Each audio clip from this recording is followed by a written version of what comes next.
Hi, welcome to another exciting episode of the Andre The Beast Crayton Show. Another exciting show, another exciting guest. We're going to Canada, and we're going to go there for some laughter and some, what we might call that beast mindset innovation of how do we take something as simple as a laughter and make it resonate to not only ourselves, but the people who have difficulties when they do laugh, meaning that we as society have kind of like overlooked their needs. And we have one lady's mission to take laughter and bring awareness to individuals with special needs. Let's welcome to the show, Miss Cathy Nesbitt, all the way from Canada. How you doing? Thank you. Oh, Andre, I'm excited to be here. Thank you. I was blown away when I heard you say that you're taking laughter, and you have a comedy club called Cathy's Chuckle Club. June 2020 was the launch and opening of it, and it's still going on to this day, and millions of people have been streaming through social media to know more about your club. But it goes deeper than just having a comedy club. You've taken this to address a bigger issue. And I don't think you said it's really big in Canada, but I'm thinking this is more of a global situation when you're dealing with stuff as Down syndrome. Tell me how, before we get into that part, let's tell the viewers who you are. Who is Cathy?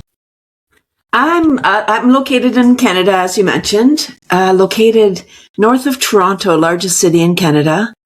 And it's the 24th anniversary of my worm business. I know we didn't talk about that, but worm composting, selling worms by the pound for indoor composting. That was my earth mission work. And now I'm focused on, healing the world with mental health. Right. Yeah, so in 2002, our landfill closed and we started to export our garbage to the U.S. Sorry about that. 10 years into my mission in 2012, one more person said, "Ew, worms in the house." And I heard it that day. I felt it. I questioned everything. And I was about to doff my important worm mission when I was introduced to laughter yoga. And it changed everything for me. Laughter yoga is not doing laughter, not telling jokes and laughing, or not doing yoga and laughing. It's laughing as a cardiovascular exercise. It's so beautiful that it started in 1995 by a medical doctor in India. And his goal is world peace. How do man, you got so many things going on. So let's start. You was born and raised in Canada, correct? You was born and raised in? Yes.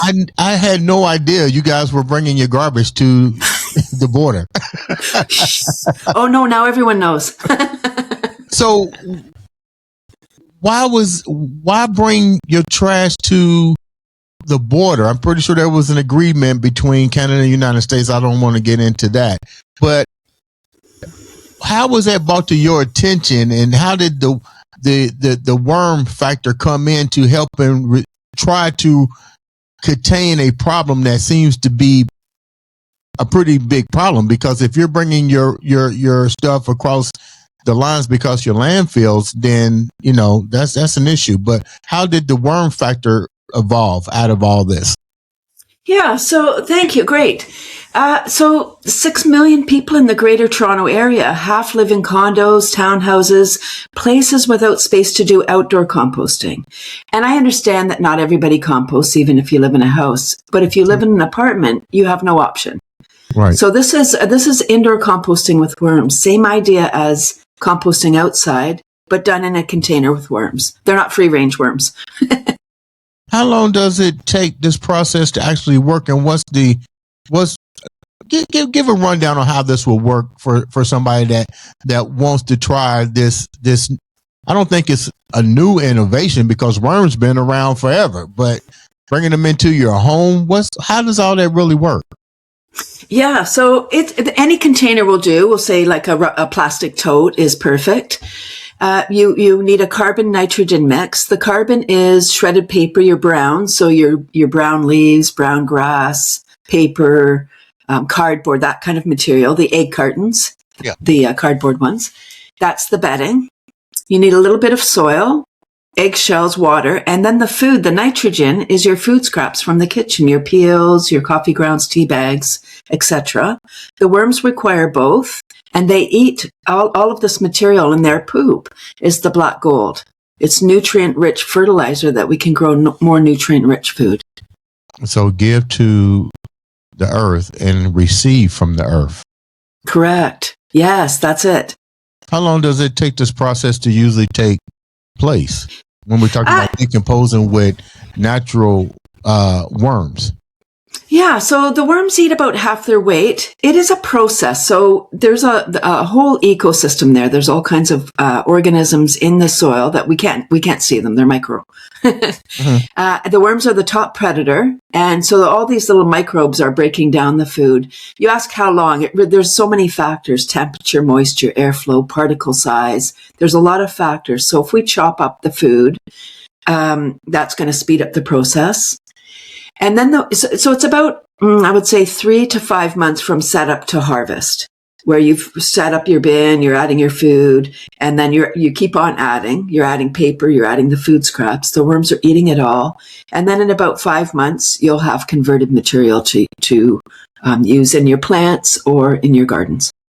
So, like, say, for instance, I'm trying to go through this in my head. So just say, for instance, I have pretty much a flower bed size compost thing, and I fill it with, would you say, 1,000 worms?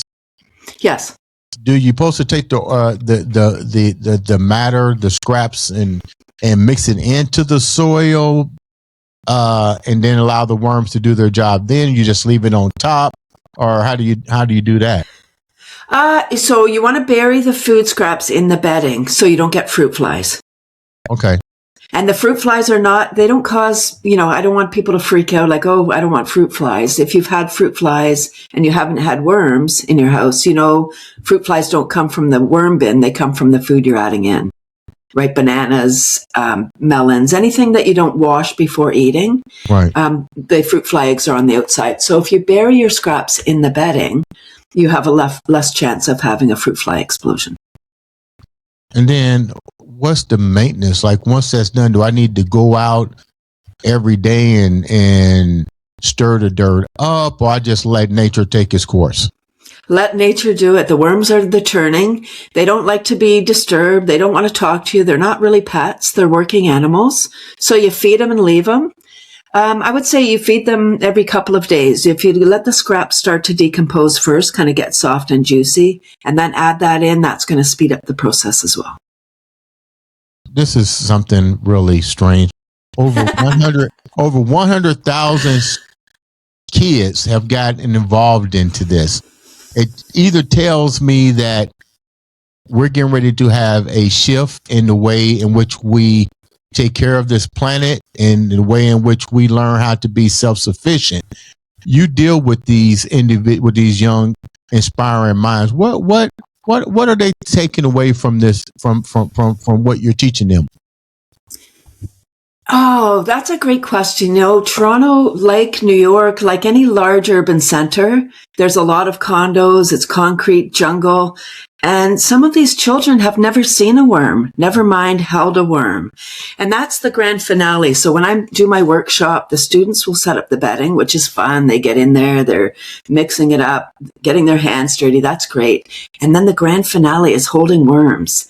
If they've never seen a worm or held a worm, it's scary. And so they go from like, and then they embrace it. And I say, just, they can't hurt us. I just say they might poop on you. It's good luck. It's fine. And they transform. Andre, it's really magic what happens. they might start out at the beginning of the school year a little bit afraid of that worm bin, but then by the end of the school year, they've seen the worms transform their banana peels and apple cores into soil. Some teachers will have the students then grow a plant for Mother's Day, or grow a plant for Father's Day, or, grow some herbs in the classroom, so that they can get the full lesson of the worms are taking this, what we call garbage. And it's only called garbage because we call it that. So it is. But it's a resource. It's a food for something else.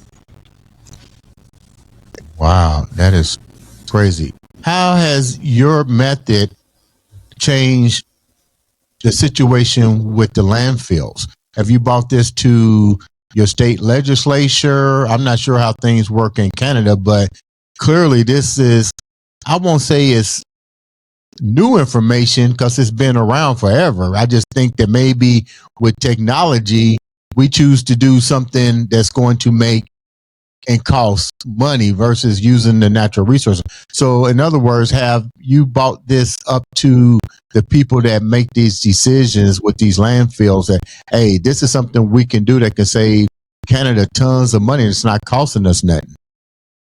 Yeah, so the challenge with when you're introducing anything is, who are you taking business from? Right? And what is the system that's in place? Right now, there's a huge system of garbage, like trucking it around and collection and all of that. And my goal when I started the business was everybody have worms. Worms in every living space, every apartment, every classroom, not just one in the school, every business, every community center, worms everywhere. Just like the blue bin, you have your apple core, then it's going to be right beside the blue bin. That was my goal. Can this be scaled up? Yes, but we're looking at living creatures. We know that the blue bin is really contaminated. People put the wrong things in there that aren't recyclable, and it needs to be managed at the other end. Same with composting. It's much more challenging because you need to have a certain temperature. If people are putting in something toxic, that's going to be harmful to the worm. So yes, it can be scaled up, but my goal is for everyone to do this everyone be responsible for their food scraps. Let's talk about this. Going on 38 years of marriage. You need to be writing a book. You decided to go to Africa and Asia. What was that? What was that experience like for you? It changed everything. It made me the woman I am today, Andre. When you stay in your little part of the world, that's all you know. Although we have the internet now, and so we can see other things. When you travel, you get a perspective that you can't even imagine when you stay in your own backyard. It changed everything for me. It made me become more independent. I realized we don't need all the stuff we've got. People are much happier in third world countries where they don't have to worry about, oh my gosh, is someone breaking in and taking my stuff?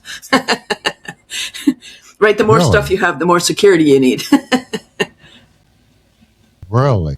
When you look back, what was the difference between Africa and Asia? Because there's two different culture things. What did you learn from each one? Yeah. Oh, that's a great question. It really depends on the country, because each country is different. But for sure, in it's more kind of grassroots in the places we were in Africa. Just very grounded, I would say, down to earth. And in Asia, it was a lot of people. I was amazed how many people there are in the world. Canada's so big, second largest country in the world, and we've got so much space. And then you go to a place like Hong Kong, India, China. Wow. Very crowded. Really? When you was over there and you came back, how much of a spiritual connection did you have coming back? And did your journey to, let me rephrase this. When you went over there and you saw everything of a culture that was different than where you was from, what did you bring back and what did you want to embed into your Canadianism? When we came back, it's so fast in North America. We're so fast. We do everything fast. We're just like, oh, so fast, running here and there. It took about 2 years for me to recover from that 13-month trip. And I felt like when I came back, I felt like I was still at sea. I didn't have my land legs yet. I had culture shock when I returned. Just again, how fast we are. People Really? just What do take you mean? it. It just, it was for 13 months, it was my husband and I, we just trooped around. Of course, we met other people and we interacted with the cultures, but we depended really on each other for that time. And when we came back, it was just, I remember feeling like getting anxiety just because it was so fast. In other countries, or Africa and Asia at least, it seems they take time to pause. They're not so driven by time. We talk about being late and always, rushing to get places. There, it's just like more like, when you get to it, you do. And it seemed much, and you asked what I wanted to do. I really wanted to get rid of all of my stuff when I got back. I was like, gosh, why do I have all this stuff? When you was in those different countries, there's always a construct that those countries are third world for a reason, poverty and undeveloped educational, uninformed religion, Neanderthal type thinking. What was disappointing? What when you got to both of these countries? What was the most heart-wrenching part of what you saw, based on what we in the North look at these countries? Yes. Oh, I recall a train trip in India. I mean, again, so many people. And I remember one train trip coming in and seeing people like defecating at the side of the road because they didn't have anywhere, at the side of the tracks, and it's just like, wow, like they have nowhere. There's no privacy. You can't even do your business like somewhere. And so it struck me, people, I know we have homelessness here, but it's where, whole families living on sidewalks. They've got a certain part of the sidewalk, and that's where they live. And then the begging, if this is true or not, I don't know, but I heard that in certain parts of the world, they maimed their children, like cut off their hands or whatever, so then when they're begging, they can get more money. And in certain parts, again, selling their children into prostitution, their daughters, and then they're disowned. They can never come back. So there just was, to me, a lot of things that I found really, really devastating, that I'm sure it happens here too. I just am not aware of it. And it was very obvious there. I think it would have blown my mind to see somebody just pull off on the side of the road and do what you just said.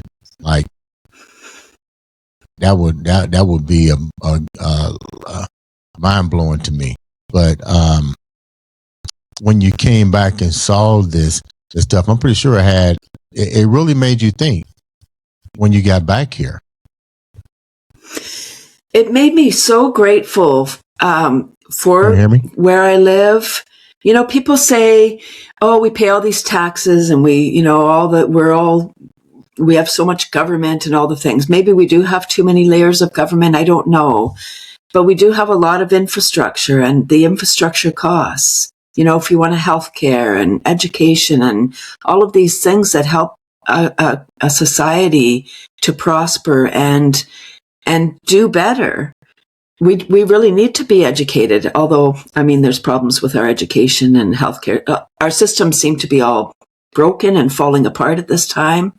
And I think they're falling apart so that we can come in with something new. I'm not sure. People keep talking about not the new world order, but the new world, like the new way that we can be.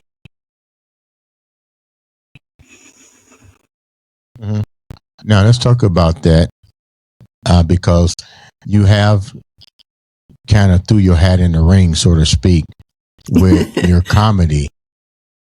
Evidently, you must have saw something when you're dealing with issues like Down syndrome. Tell me your connection with Down syndrome and the step that you've taken with that beast mindset to bring laughter into a situation that people kind of sweep up under the rug, unless they have somebody in their family that have these illnesses and been labeled handicap or whatever. That's usually when we decide we want to put our foot in, is when it's at our own door. But tell me how you got involved in this and why you wanted to bring awareness to it with the comedy and laughter. Yeah. So, okay. So I was, I got a job at a group home in 2000. And I was an office worker. I was a secretary for 20 years and I got a psych degree and then I got a job at the group home. And I thought that's why I was put on earth.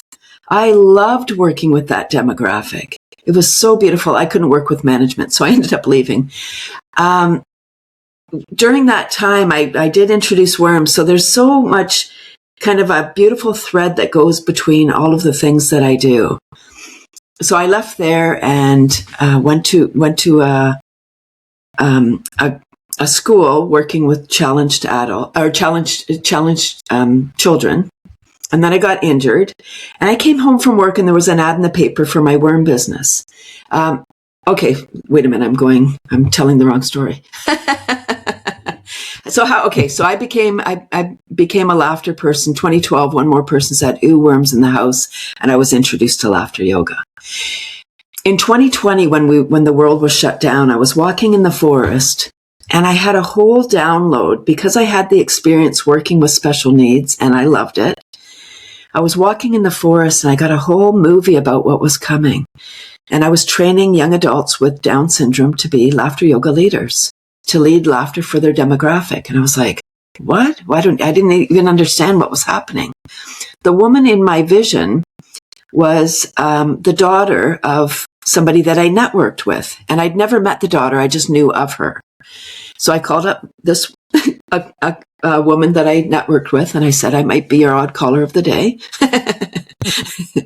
And I told her about my vision. She said Tori had never done laughter yoga. And I said, maybe she was just showing me the group that I would be working with. I said, I don't know.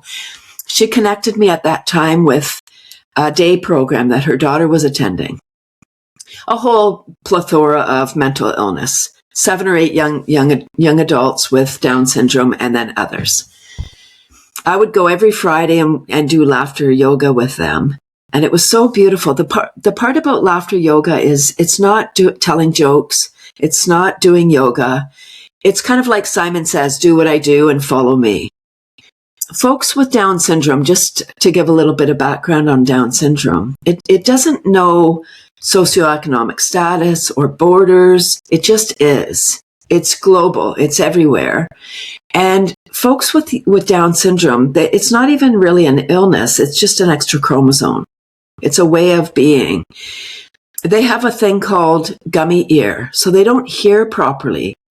And with speech, we say what we hear.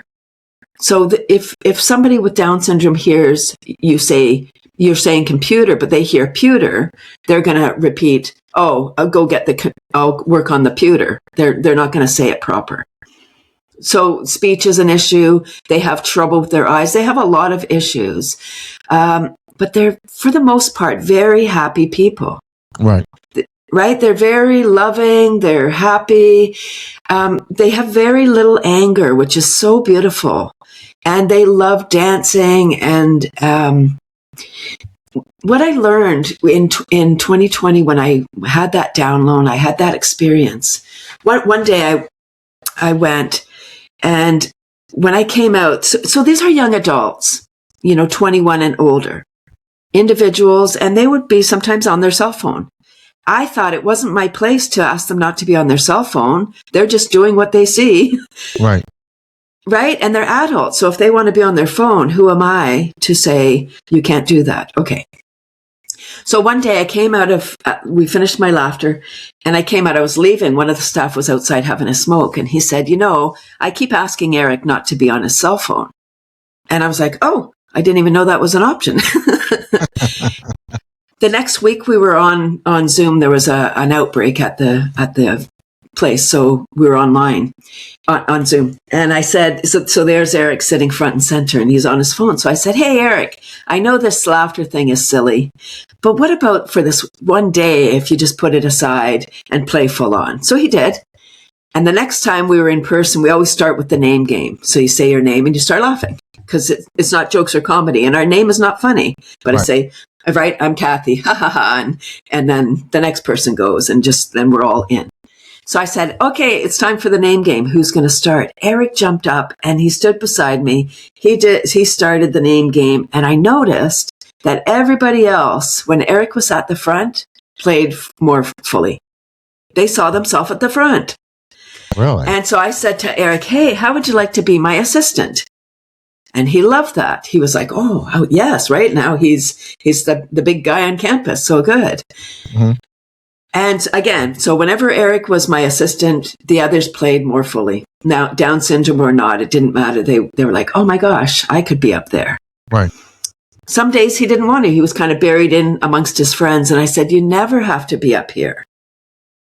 Like, please allow this to be your choice. And I was so inspired with that. Now, nothing has happened since. I'm still looking for collaborators. If anybody has a child with Down syndrome, because if you have a child with any special needs, as a parent, you think, who's going to look after my beautiful child when I pass? Right.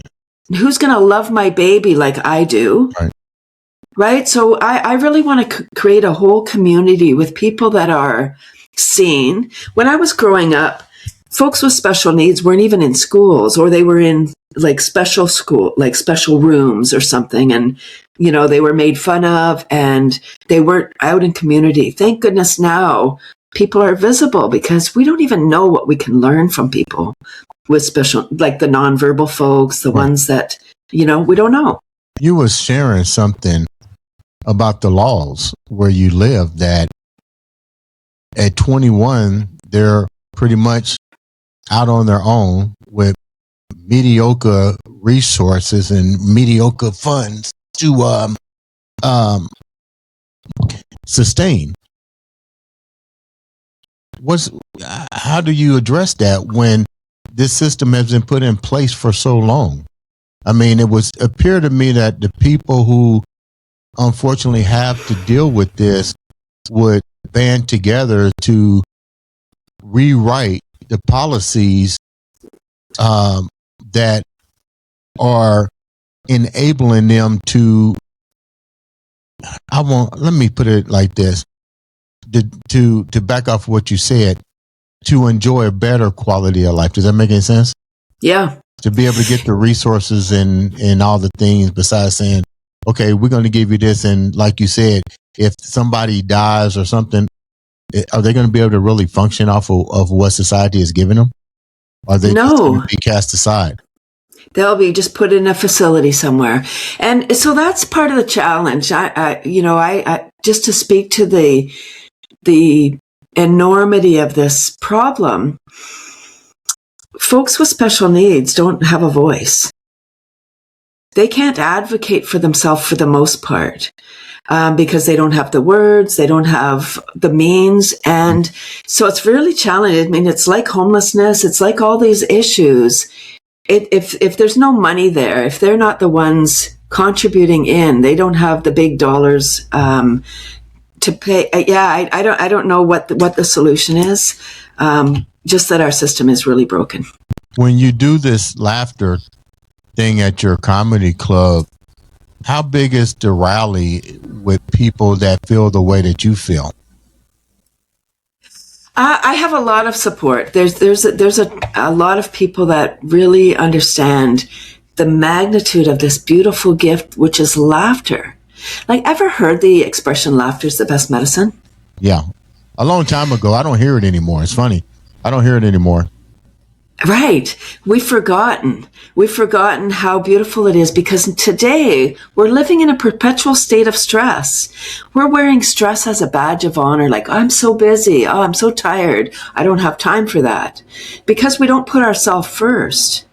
We've grown up in a society in North America, especially, where we think that when we achieve things, that's when we're like, when we have the big house, when we have all the things, when we have the car, we have all, all the things, that's when we're going to be happy. And I'm here to say we have it flipped on its head. We need to be happy first. And those things may or may not come, but things aren't going to make us happy. Experiences are.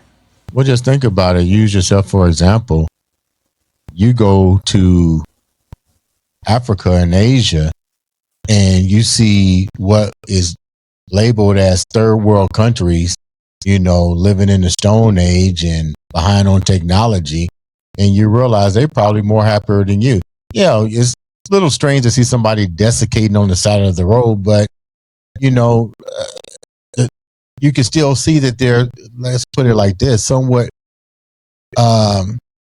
free of restrictions, so to speak. You know what I mean? Like, and then you come back and now you start to realize, like you just said, everything that you collected, was it really worth it? The time and effort that you put into that, the sicknesses, the days that you didn't know if you was going to be able to wake up, you know what I mean? COVID, that's a lot of stuff to think about. Yeah, so that's why now I'm focused on the laughter, because I really want people to care about the planet, Andre. I do. But when we're in a mental crisis, it's not possible. And how do you torture people? Isolation.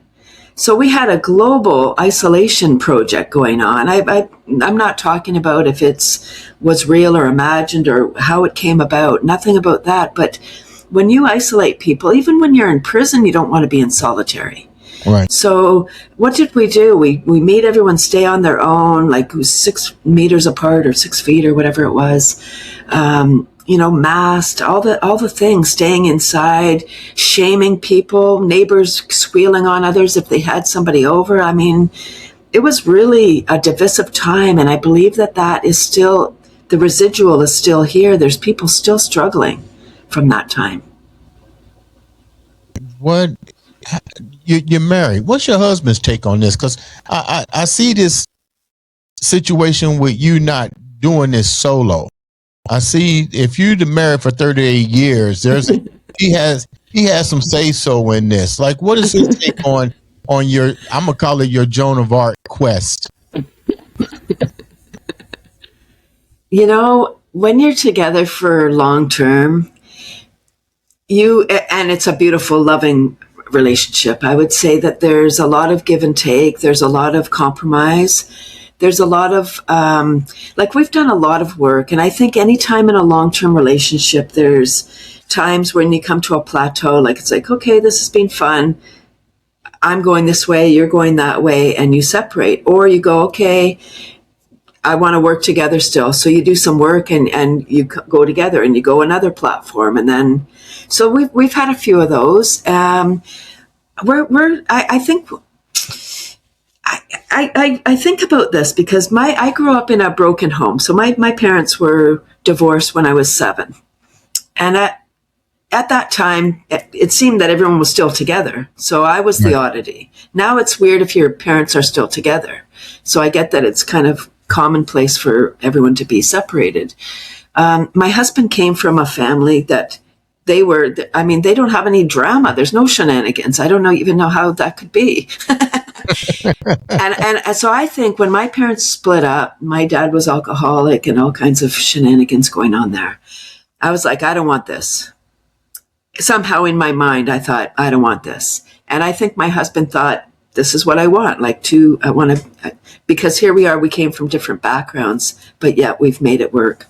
And, he's a beautiful person. He gives me lots of space to be the creative, be the one that comes up with these ideas, and he joins along. He's the head worm technician. We've been in the worm business 24 years, And then he joined the laughter. In 2022, he became, I train laughter leaders, and he took the training, and now we co-lead laughter together. And it's magic how it's changed our life. It's just made everything easier, because when we're laughing together, Right. we're not fighting.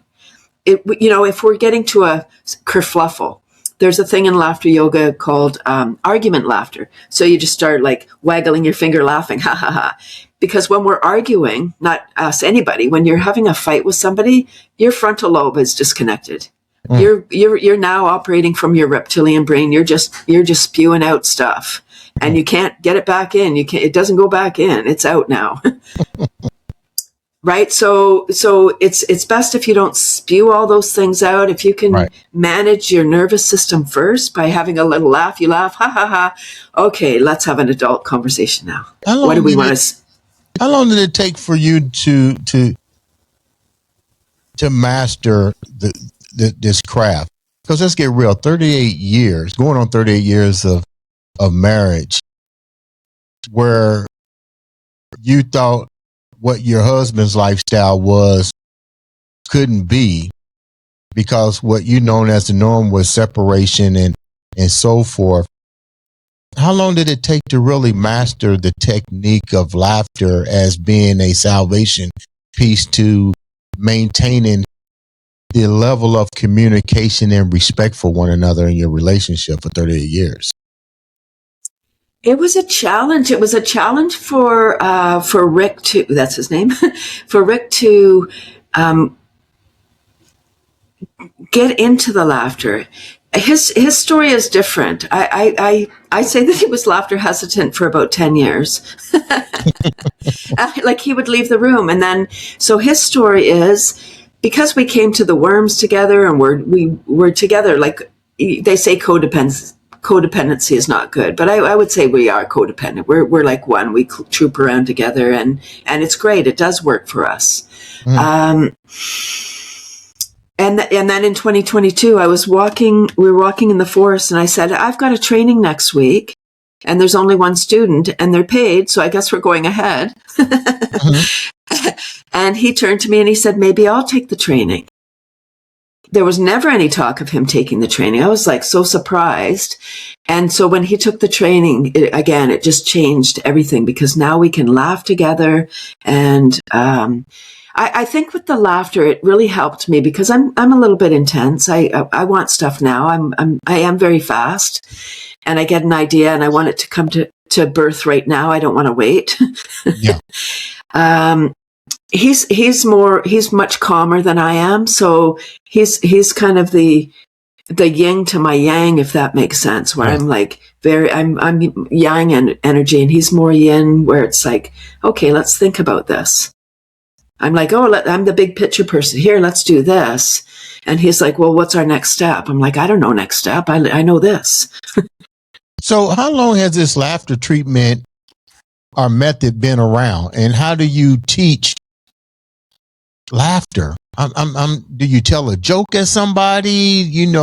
Like, how do you spontaneous and non-spontaneously just start to laugh and embrace it as a part of your daily activity? Because you're right. I remember back in the day where they say laughter is the best medicine, but let's get real. We don't hear that today.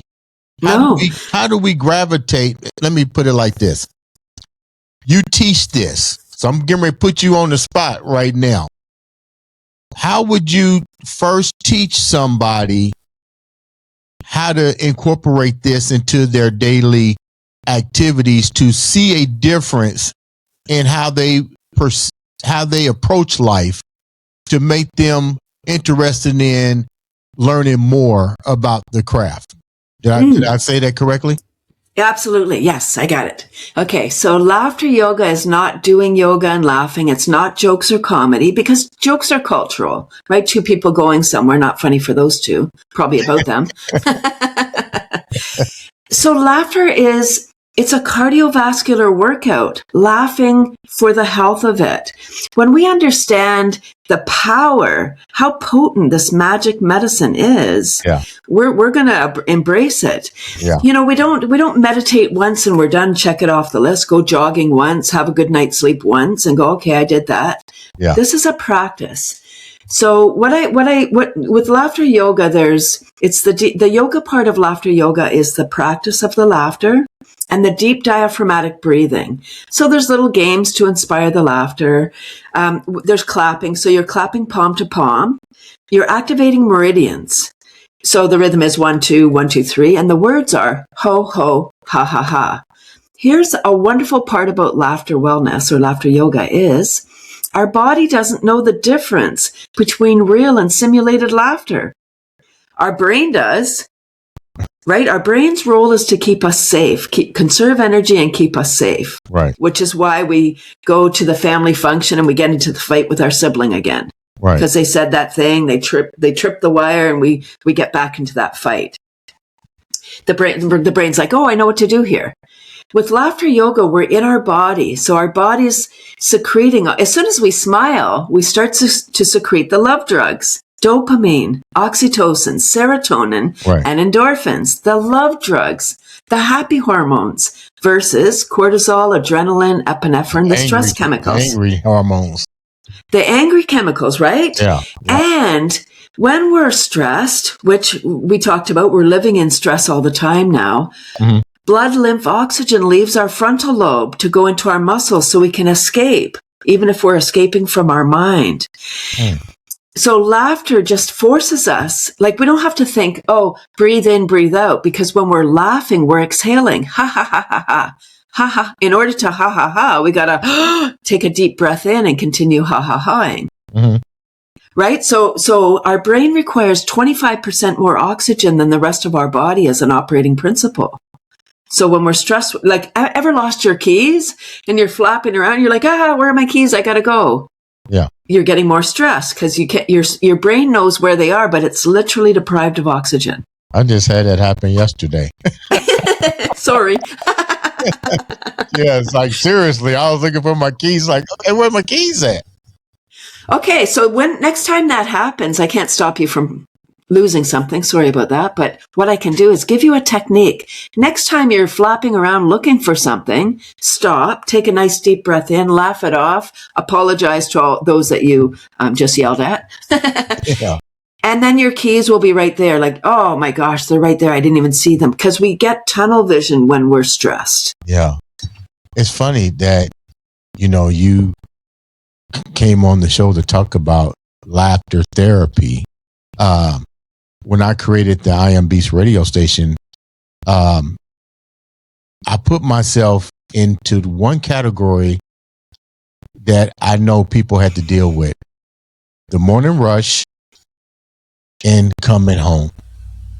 And I said, I want to create a radio station that if I'm listening to music, that's one thing. But if I'm listening to a joke while I'm stuck in traffic, I'm going to be less likely to be angry.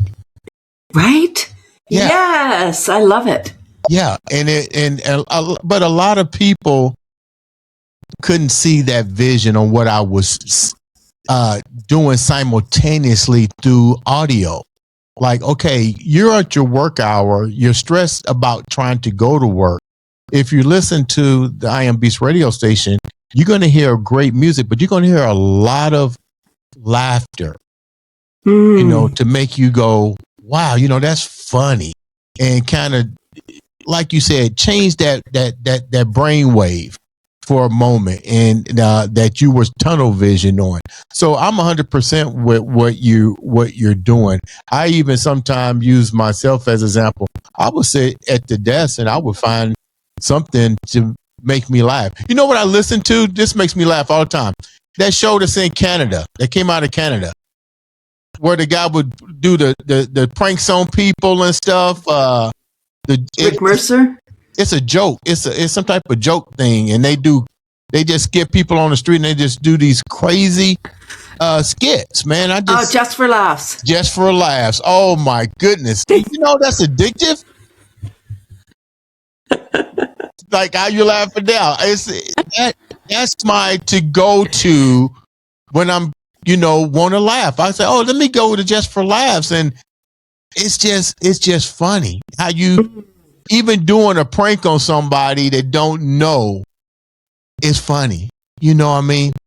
Absolutely. Yes. I love that you had a show for the rush because, I'm in Canada. Winter driving is you're white knuckling it. You don't know if you're going to slide off the road or slide into the person. I'm in Indianapolis, Indiana. We just had a major snowstorm here, and I drive a little sports car. So I'm white knuckling too, just trying to go, 5 miles to the grocery store. Right. So when you're driving, you don't even realize how much stress you're carrying. You're just like, wow, and you're tight because you want to be in control. Right. And so when we get to our destination, we need to doff that energy. We need to get rid of that stress. Otherwise it's careening around in our body. And we don't do that. We'll get to our destination. We get out, we go in and we start, we go to our next thing. I'm advocating for people to shake like animals, like like a beast. Yeah. If a rabbit gets chased by a predator, right. If it survives, it will go and it shakes that stress energy out. And then it's like, oh, I'm hungry. And then it gets on with its life. What do we do when we have a trauma or a stressful event? We keep it in our body and then we wear it as a badge of honor. Like, oh, we might even talk about, oh, this thing happened, and which reinforces it in our body. Mm-hmm. And it stays in there and stays in. The next one goes on top. Sometimes when people come to laughter, if they haven't laughed, like done a great belly laugh for a long time, at the end of a laughter club, they can feel sad.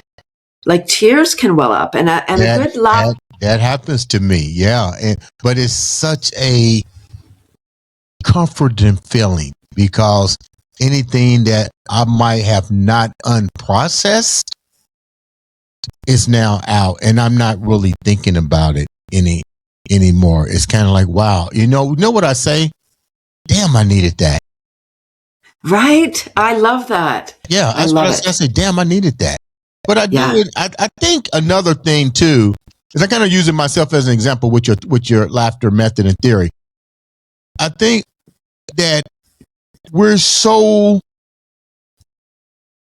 caught up in success and fulfillment of things that we create for ourselves that we forget, like you said, laughter is the best medicine. Come out of that rut for so many times a day. What I've done is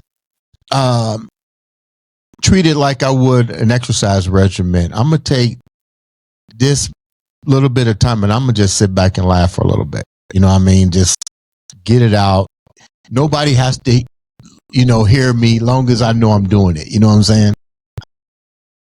Yeah, absolutely. Yes. It is a practice. And once you practice it and you become laughter, whenever I'm walking around, people, like I'm at the grocery store and somebody, whoa, you're happy because it's just energy. Yeah. So I'm emanating this beautiful flow of energy that's high vibration. Like, you walk into a room, if somebody's had a bad day because you can feel it. Same if somebody's euphoric. I don't know how many times people have said, wow, you're happy. And I go, then I they act like that's a crime. You know what I mean? Yeah. Like, you're right. When it comes to that vibrational frequency, laughter is good because I'm the type of person, if I'm out, I don't mind saying, hey, how you doing? And people look at that like a fear factor. Like, we've gotten to the point to where even a simple acknowledgement of today, how are you doing, becomes a death sentence for somebody to even respond. Or they do like this. They don't know how to respond. They are like, that's a cultural shock to be greeted with a word of endearment. How was your day? How you doing? Right? We're so disconnected. I'm in a small town, and I love riding my bike. So I'll ride my bike, and I combine my laughter yoga. So I'm riding my bike laughing, which is just part of my branding. And one day there was a gentleman with, it turned out, a grandfather and granddaughter. And they were on a bridge, and I stopped. I got off my bike, and I went to approach. And as I was approaching, I could feel that he wasn't happy that I was approaching. Right. And so I stopped. I just said, "Oh, well, have a good day." And I got on my way. A couple of days later, I was on the bridge, and that man walked up. He didn't have his granddaughter this time. And he stopped, and he started to talk to me. And he said, when people see people laughing by themselves, they think there's something wrong with them. And I started laughing. I know those crazy people laughing alone. Yeah. And then we continued talking. I get on my bike. I ride back home. It wasn't until I walked into my living room that I was like, oh my gosh, he was talking about me. Yeah. Yes. I didn't even know. You made him afraid based on a stereotype. Right. And he had his granddaughter, right? So he was afraid, like when he was on his own, it was safe to approach me, but with his granddaughter, right? Maybe. And I was like, wow, it's so interesting. And I think really as a white woman, I can get away with a lot more than other folks, especially an old white woman.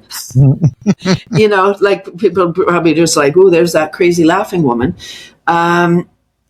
It just makes me sad, Andre. I take, sometimes when I go to Toronto, I'll take the public transit, and I don't have a cell phone.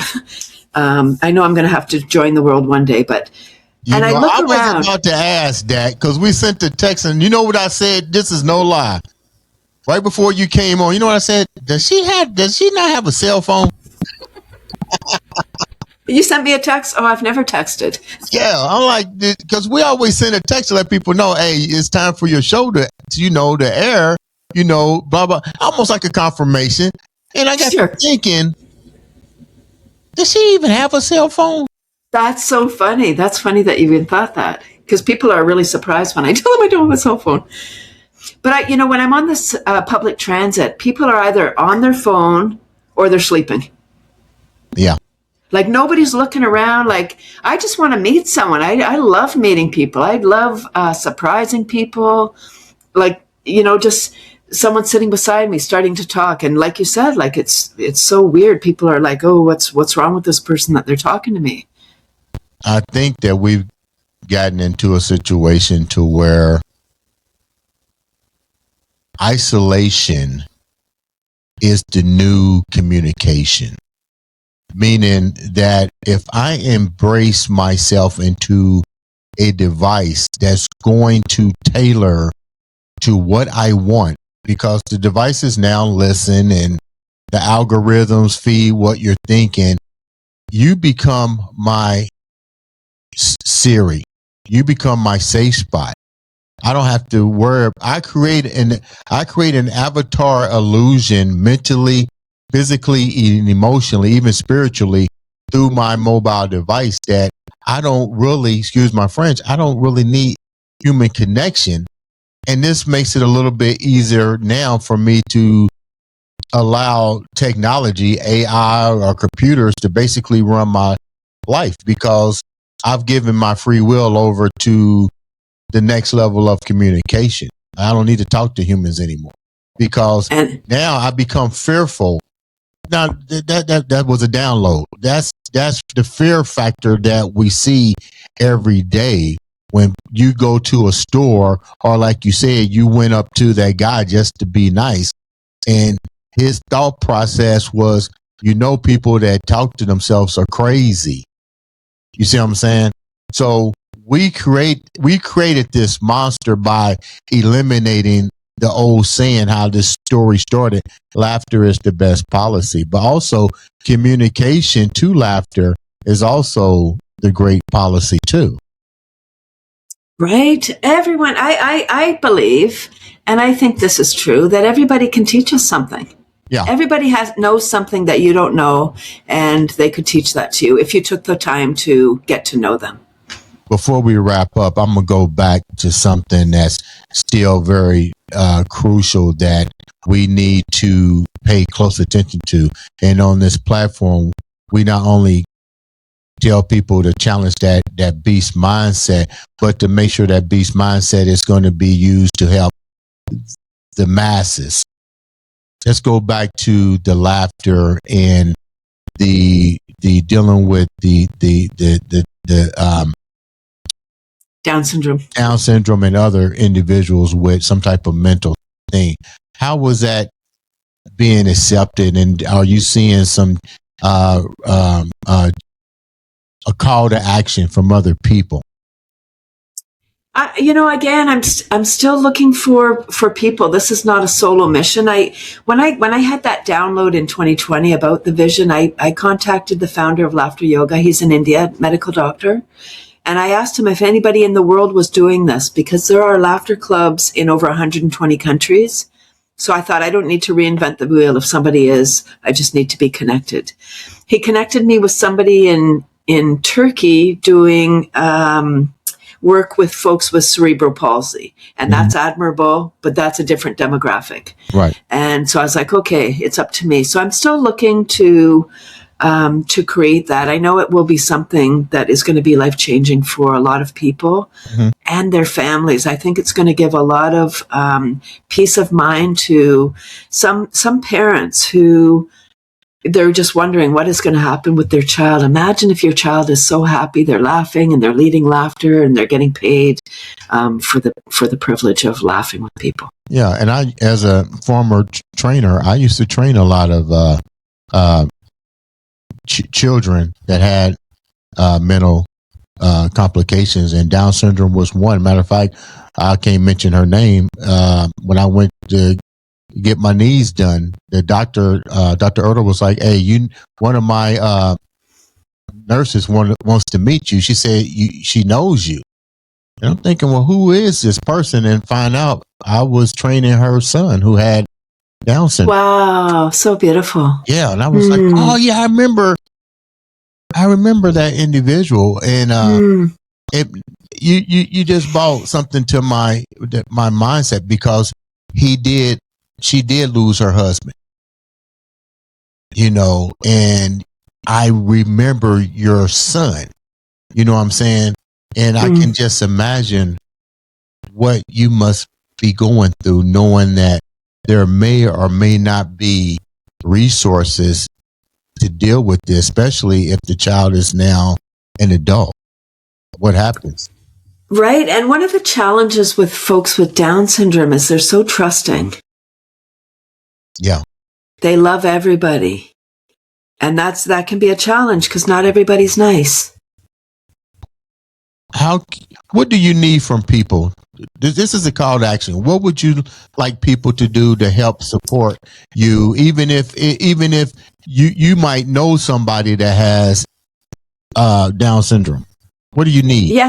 Yeah, I would say if anybody's listening that has a child, works with Down syndrome, is just interested in this mission work, please reach out and let's start something magnificent, because it will be life-changing for many. And it's interesting. My mom lives in an apartment, and the woman across the street, her sister lived with her. She was the oldest. She passed last year, but she was the oldest living woman with Down syndrome, and she lived to 76, which is a very long age for folks with Down syndrome, because they have a lot of health complications. Really? And I was like, wow. And not only that, how can they reach out to you to know more about that project, and how can they reach out to you to know more about the worms? Yeah, so my laughter website is cathysclub.com, Cathy with a C. Worm website is cathy'scomposters.com. I'm on LinkedIn, Facebook, even without a cell phone. You want to get a cell phone. I know. And that's not a laughing matter. It is not. It is not. I'm actually a little bit stressed because I'll have to go to cell phone kindergarten. I won't even know what to do. But Andre, I would love to invite you and your listeners to my free online laughter club. Yeah. Come experience the magic of laughing for the health of it.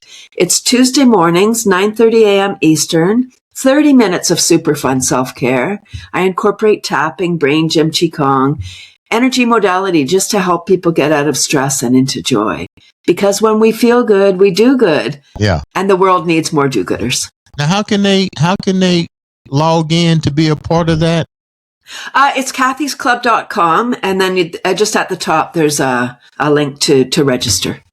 Man, you're doing amazing things. I appreciate you taking time out to come on the show and share this information. Guys, make sure that you subscribe, like, share, follow.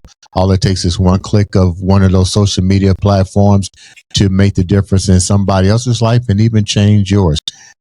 Cathy, thank you so much for taking time out to come. Ladies and gentlemen, this has been another, and I do mean another, exciting episode of the Andre The Beast Crayton Show.